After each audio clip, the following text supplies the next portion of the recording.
Teachings have been passed down, warning of the supposed dangers of witchcraft and what doom being a witch might bring upon you. It's through these teachings that most of the masses stay away in fear of anything remotely related to the occult. And though this stigma has maintained its grip even in recent years, there has been specific individuals that feel drawn to the forbidden knowledge and power that lie in this hidden realm.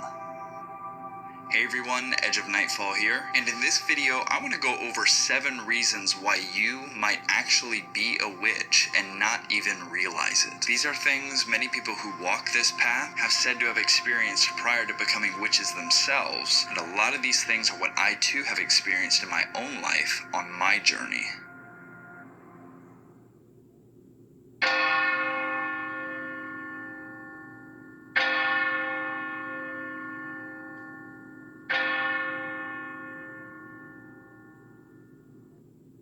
So these points I'll be making come from my background as someone who's gone from growing up religious to being a full-on occult practitioner, and more specifically, a witch. So this might be a little bit different than some of the other videos put out there on this topic, but nevertheless, I feel like these are very important points that a lot of people can relate to, especially for those of you out there who are coming from the church. So before we begin, let's define what is a witch exactly. There are a lot of misconceptions out there as to what being a real witch actually is, primarily due to fictional writings and religious misconceptions. But in this video, I'm going to give you my personal definition. A witch in the real world is someone who obviously studies the art of witchcraft, which is essentially the art of causing change to occur in one's own reality, using various mental and energetic techniques to do so. And a witch, like a shaman would, tunes into the energetic frequency of nature and utilizes those various frequencies to enhance their magic. Now, in fictional writings, the term witch is a title given almost exclusively to female practitioners, while a male practitioner is said to either be a warlock or a wizard, or something along those lines depending on the story. But the term witch in today's modern occultism can refer to both male and female practitioners. And while that may seem weird to someone who's not quite familiar with the occult, it's something that I, as well as many others, think is very fitting for the real-world witchcraft community. I don't know why, but the term witch just seems like a really badass title for men as well, despite its exclusive usage in fictional works. So with that all out of the way, let's get into the first reason. Number 1, you research all things occult even though you might have been warned not to. Secret societies, energy work, spells, and things of the like are all things that are typically forbidden by many groups. But rather than heed these warnings, this fascination is what consumes your every waking thought, and is what you continually research when you have free time. Sometimes it can be difficult to pinpoint what exactly your true passion actually is, and it's especially difficult if your passion is the occult because of the way society constantly frowns upon it. But if you're brutally honest with yourself, you know that everything occult is your true passion. In fact, you don't feel like your true self without it. It plays a crucial part of your life and you can't quite get it out of your head. I remember growing up in the church, I was repeatedly warned to never look up anything online that had anything to do with the occult, as it would supposedly lure me in over time. Well, I guess they were right about that one, because over time I couldn't resist but look up things about the various occult traditions, how spells worked, and various methods of divination and things of the like. All the various aspects of this hidden world were things I just couldn't get my mind off of. And as a result, I eventually gave in. Reason number 2, there is a spiritual topic or group of spiritual topics that fascinate you. Among spiritual and mythological concepts that absolutely fascinate you, you have a particular fascination with a specific topic or several topics when it comes to spirituality. This could also be a certain fascination with a religious concept as well. For me personally, it was the concept of the war in heaven found in the Bible. There was something about it I just couldn't get out of my mind. I was always fascinated by the duality of this event that's depicted so heavily in the Bible and in church. Something about it just stuck out to me. I was again intrigued by the duality of it, and as I grew up out of religion, I wondered what that event might have meant on a symbolic and spiritual level. And as I've grown in my path, I've come to the realization that this fascination of mine is playing and will play a huge role in my future occult work. A well-known occultist by the name of Aleister Crowley was heavily influenced by his childhood fascination with the beast 666 mentioned in the book of Revelation. This fascination would go on to influence various aspects of his occult work, and the title The Beast 666 was actually a name that he was infamously known for during the latter years of his career. And the same concept may apply to you if you have a certain fascination with a spiritual topic and are not quite sure why. Something about a topic or several topics deeply resonate with you, and you might have a feeling that these fascinations might grow into something even bigger down the road on your path. Also, as a side note, if you are fascinated by multiple aspects of similar paths, or even very different paths, there's a good chance that as time goes on, you'll discover how these various aspects intersect, and you might even be able to create a whole new aspect or tradition of magic with it. Number 3.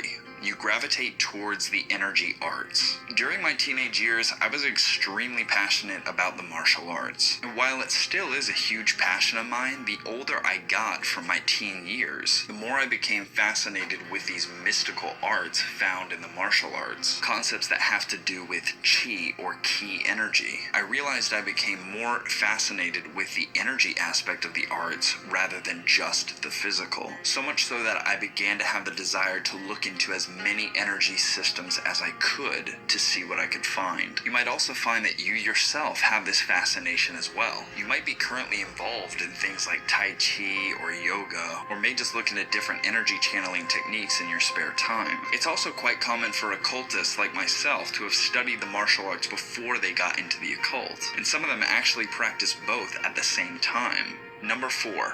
The occult is just straight up calling to you. You have days where everything that has to do remotely with magic, whether fictional or not, just calls to you. There might even be random days where thoughts of the occult and witchcraft pop into your head for seemingly no reason at all. And then later on that day, you might see a documentary on TV about witchcraft or the paranormal. And random things like this happen all throughout your day, to the point to where the occult is just straight up on your mind constantly.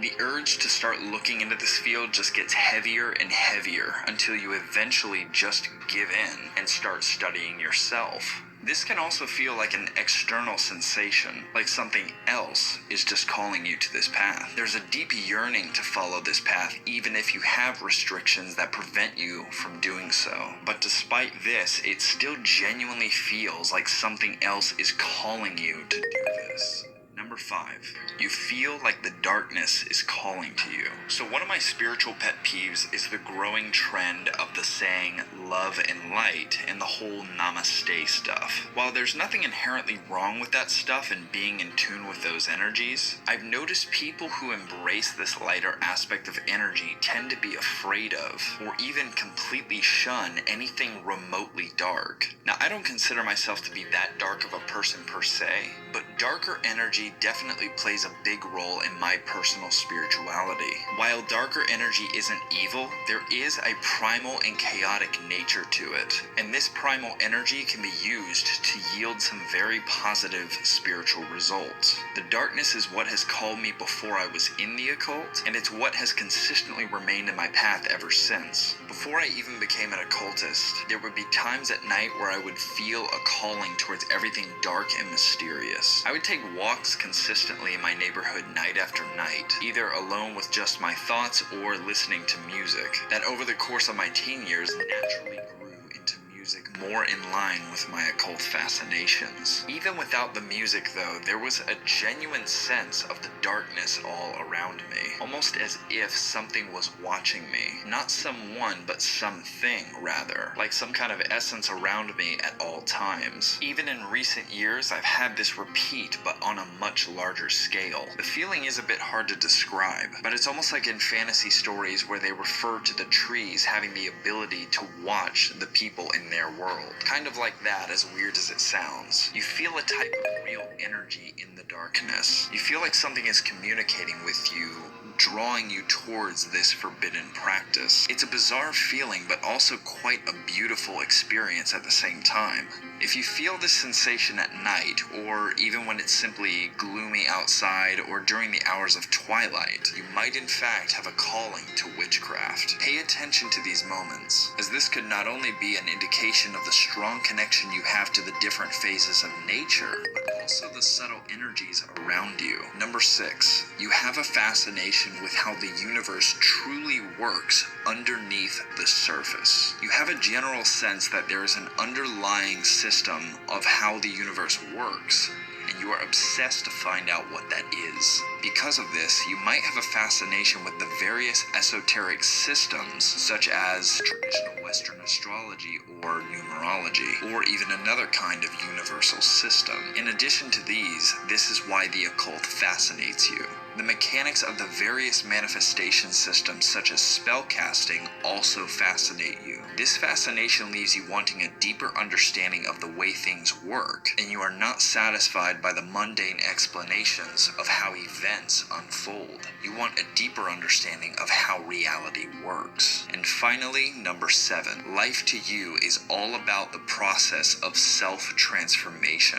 You notice that people around you only focus on the mere mundane aspects of life, but you feel that the purpose of life is so much more than that. Everything to you somehow relates to the philosophical understanding of the universe and how things really work. Everything to you somehow relates to a philosophical understanding of life and its core principles, and how we change and evolve as people. For you, pondering about the deeper aspects of life never ceases. This might be so much the case that you literally find things like small talk to be a bit exhausting, like I do. I don't mean to sound pretentious, but I constantly find myself thinking about the subjects like philosophy, psychology, metaphysics, and magic. If I go for a long period of time without having the chance to ponder these things, I get really bored really quickly. And to an extent, some people seem to think about these things as well, but usually only on a surface level. Talking to people about these things can sometimes feel like you're talking to someone a lot younger than you, to someone who just doesn't quite get it. And as rude as that sounds, the reason why that is not because you and I are better than anyone else, but because they are just not on the same path as us. This is what distinguishes us as practitioners of magic. It doesn't make us better than anyone else, just